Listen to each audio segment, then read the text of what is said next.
The Southport Massacre shook the nation, a brutal attack on innocent children carried out with chilling precision.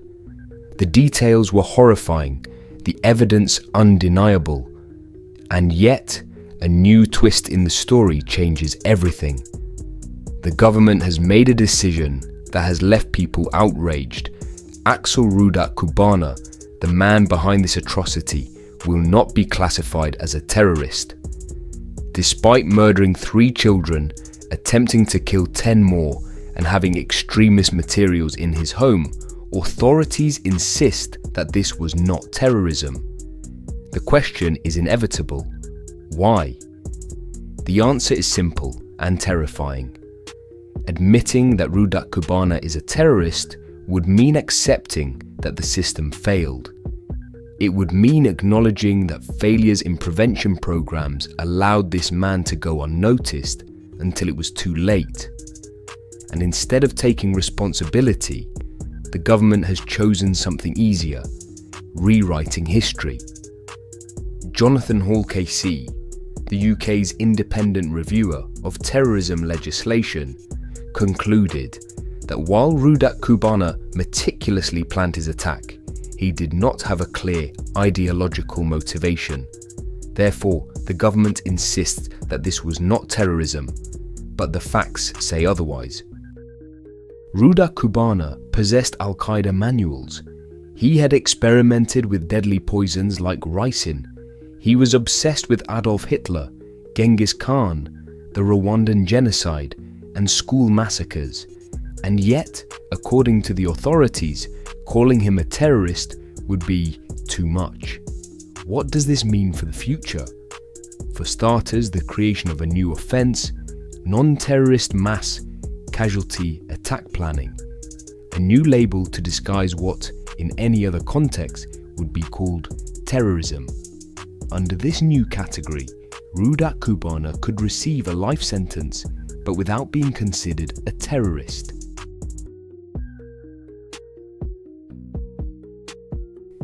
Why does this matter? Because words matter. If an act of terror is not labelled as such, the government is not obligated to apply counter-terrorism measures. It doesn't have to revise its prevention strategy. It doesn't have to acknowledge security failures. It can simply say this was an isolated case of a lone wolf and move on. Prime Minister Keir Starmer has warned that the UK faces a new threat: extreme violence carried out by young, lonely, disconnected men. But this narrative shifts attention away from the real problem. It's not about lonely young men. It's about individuals who embrace dangerous ideologies and act on them. The system failed. Rudat Kubana was flagged and referred to the government's counter-terrorism prevention program known as PREVENT. But he wasn't taken seriously because he didn't fit a clear ideological profile. That gap in the system allowed him to slip through, and 3 children paid the price with their lives. But instead of admitting this failure, the government has chosen something more sinister: changing the rules to avoid calling it what it is. Meanwhile, the government has launched an investigation into how misinformation online contributed to riots in England and Northern Ireland following the attack. In other words, they are more concerned with controlling what people say about the case than ensuring justice for the victims. The message is clear. If the government refuses to call terrorism what it is, it will never have to confront it. But this doesn't end here. Today, the Crown Prosecution Service has authorised Axel Rudat Kubana, aged 18, from Lancashire, to be charged with 2 further offences. Axel Rudat Kubana already faces 3 charges of murder, 10 charges of attempted murder, and 1 charge of possession of a knife, all relating to the incident at Hart Street on the 29th of July 2024.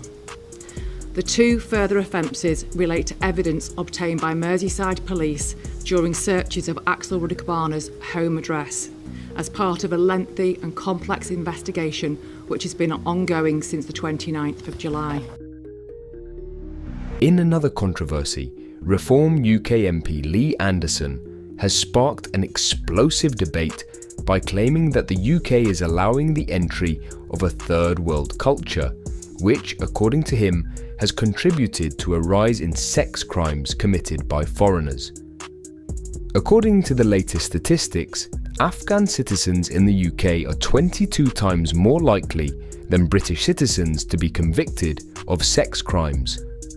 Eritreans follow closely behind, with a conviction rate 20 times higher. Anderson didn't hold back. He declared that 1 in 4 sex crimes in the UK is committed by immigrants, and that the country is allowing the mass arrival of young men who have no respect for British women. His solution is simple: arrest, detain, and deport foreign criminals. The numbers don't lie. While British citizens have a conviction rate of 2.66 per 10,000 people, some foreign groups have rates exceeding 50 per 10,000. The government has responded by promising new restrictions on foreign criminals, including electronic monitoring, curfews, and exclusion zones. But for many, these measures come too late and are not enough. Meanwhile, in the world of politics, Reform UK MP Rupert Lowe finds himself at the centre of a storm. Lowe has been suspended from the party following a Metropolitan Police investigation into alleged verbal threats against the party's chairman, Zia Yusuf.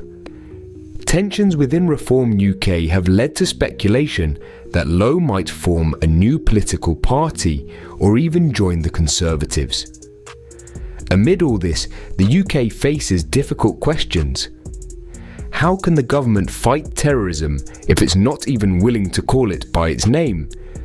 What impact does immigration have on national security? To what extent is politics shaping the government's response to these issues? The story of Axel Rudak Kubana is just a symptom of a larger problem. A problem that, instead of being confronted with courage, is being covered up with new definitions and manipulated narratives.